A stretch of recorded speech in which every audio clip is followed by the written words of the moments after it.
Next topic है टॉरिसिलीज theorem या टॉरिसिली की प्रमेय। इसके अंदर हमने एक बीकर लिया है और इस बीकर के अंदर मान लिया h ऊंचाई तक पानी भरा हुआ है। इसको भी हम बर्नौली की थ्योरम से सॉल्व करेंगे और इसके अंदर मान लिया किसी एक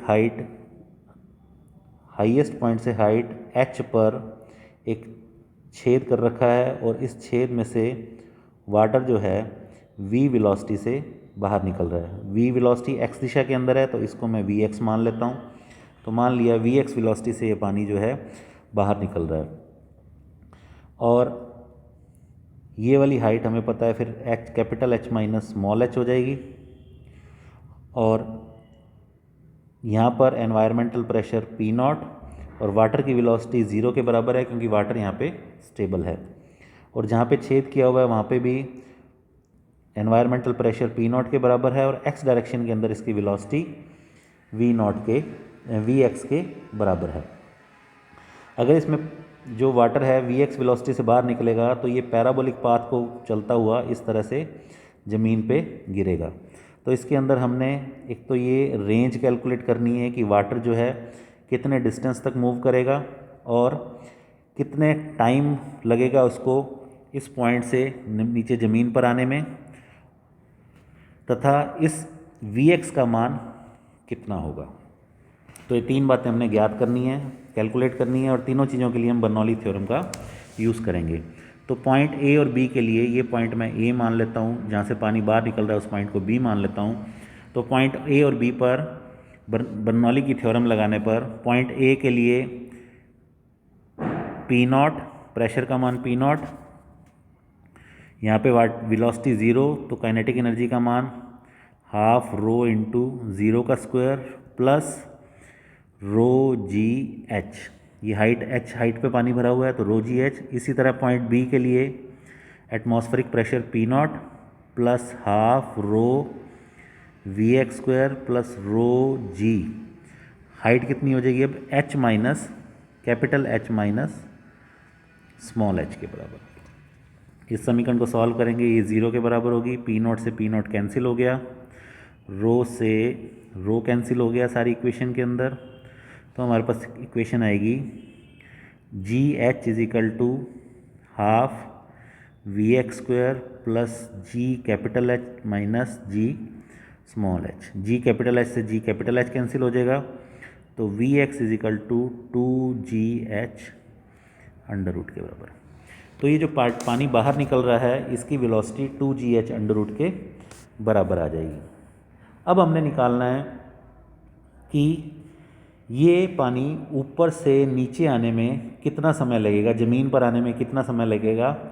तो समय को ज्ञात करने के लिए हम, क्योंकि ग्रेविटेशनल फील्ड के अंदर ये वाटर मूव कर रहा है और ये यूनिफॉर्म एक्सेलरेशन है जिसकी वैल्यू z के बराबर है, तो यूनिफॉर्म एक्सेलरेशन की स्थिति में हम न्यूटन की गति की द्वितीय समीकरण लगा सकते हैं। गति की द्वितीय समीकरण क्या है, S Y is equal to U Y T plus half A Y into T square.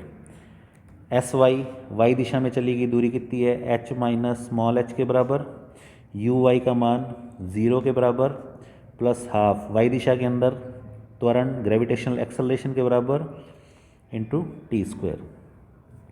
तो इसको सॉल्व करेंगे तो यहाँ से t का मान आ जाएगा 2h minus small h upon में g का अंडर रूट। तो ये वो टाइम पीरियड आ गया जिसके अंदर वाटर इस पॉइंट से बी पॉइंट से चलकर ज़मीन पर आएगा। अब तीसरी चीज़ हमने कैलकुलेट करनी है इसकी रेंज, हॉरिजॉन्टल वैल्यू। तो x का मान कितना आ जाएगा Vx इंटू टी के बराबर। Vx की वैल्यू हम पहले कैलकुलेट कर चुके हैं 2GH अंडर रूट और टाइम पीरियड उड्डयन काल इसका 2h minus h upon time of flight z under root. इसको सॉल्व कर लो तो ये वैल्यू आ जाएगी 2 small h capital H minus small h। तो ये इसकी रेंज आ गई 2h capital H minus small h। अब हम कैलकुलेट करते हैं भी x का मान, रेंज का मान मैक्सिमम कब होगा। तो रेंज का मान मैक्सिमम होने के लिए स्मॉल h का मान जब h/2 के बराबर होगा, यानी छेद जब ये बिल्कुल सेंटर के अंदर होगा तब रेंज मैक्सिमम होगी। तो ये मान ऊपर वाली समीकरण में रखें तो range maximum is equal to 2 capital H/2 into capital H/2 और इसका अंडर रूट। तो ये वैल्यू आ जाएगी h के बराबर। तो मैक्सिमम रेंज कितनी होती है? हाइट h के बराबर होती है। इस टॉपिक को दोबारा देख लो। टॉरेसिली थ्योरम, टॉरेसिली की प्रमेय, ये प्रमेय भी बर्नौली के सिद्धांत पर आधारित है। हमने एक इसमें कंटेनर लिया है जिसमें h हाइट तक, कैपिटल H हाइट तक पानी भरा हुआ है और सरफेस से स्मॉल h हाइट पर हमने एक इसमें छेद कर रखा है जिससे पानी Vx दिशा से बाहर की तरफ निकल रहा है।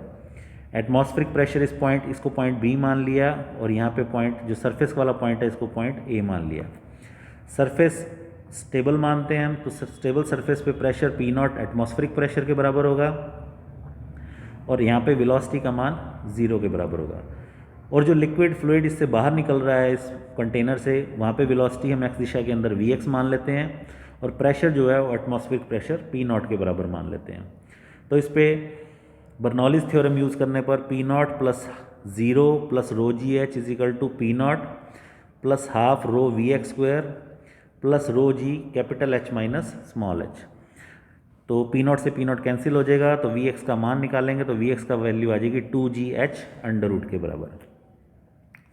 अब हम निकालते हैं कि उड्डयन काल, टाइम ऑफ फ्लाइट कितना है, कितने टाइम तक पानी जो है वो हवा में रहेगा। इसके लिए हम गति की दूसरी समीकरण लगाते हैं क्योंकि ये यूनिफॉर्म एक्सेलरेशन फील्ड है। तो यूनिफॉर्म एक्सेलरेशन फील्ड के लिए Sy is equal to u/t plus half a/t square. Sy की जगह capital H minus small h, uy का मान y दिशा के अंदर इनिशियल वेलोसिटी 0 है तो ये 0 into T plus half gt square. यहाँ से टाइम ऑफ फ्लाइट निकालेंगे तो ये आ जाएगा 2 capital H minus small h upon g का अंडर रूट। अब हम x दिशा के अंदर रेंज निकालनी है इसकी, तो x दिशा के अंदर कितना डिस्टेंस ट्रैवल करेगी वो Vx इंटू टी के बराबर होगा। Vx का मान और t का मान समीकरण 1 और समीकरण 2 से रख देंगे तो हमारे पास रेंज आ जाएगी अंडर रूट में 2 small h capital H minus small h। Maximum range का मान कब आएगा? जब स्मॉल h का मान कैपिटल H/2 के बराबर होगा तो r मैक्सिमम का मान h के बराबर आएगा। अर्थात पानी उतनी दूरी तक अधिकतम जा सकता है जितना लेवल तक पानी इस कंटेनर के अंदर भरा हुआ है।